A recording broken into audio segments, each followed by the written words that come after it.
Қайырлы таң баршаңызға.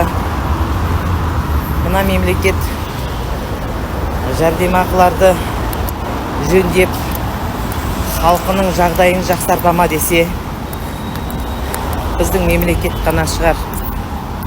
Жылына 5-6, 10 жаңа заң шығарып, сіздерді барлықтарыңызды құттықтаймын. 1 шілдеден бастап барлық жарығыңыз, суыңыз, газыңыз немен қолданып отырсыз түгелі қымбаттайды, бірақ жалақы өспейді.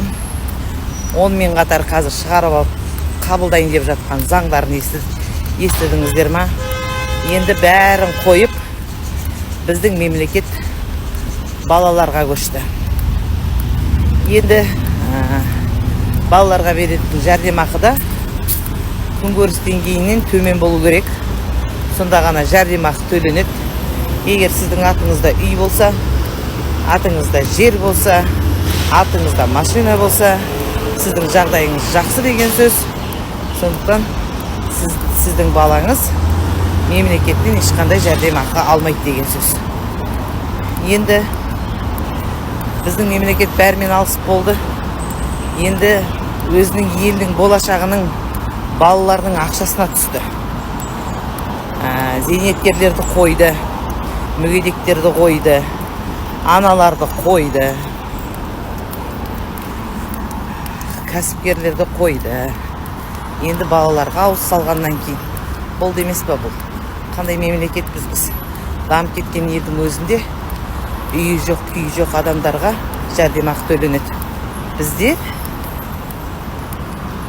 далада бос шоққан адамға да төленбейді. Не? Осы елдің болашағы балаларға да төленбейтін болып жатыр. Сонда өзі қайыршы екенін дәлелдеу керек. Сонда мемлекет ақша төлейді екен. АСП деген шығарды. Ол АСП-ңызда жаңағы қайыршылық деңгейге жеткендерге төленеді. Сол сияқты балаларыңызда қайыршы болу керек.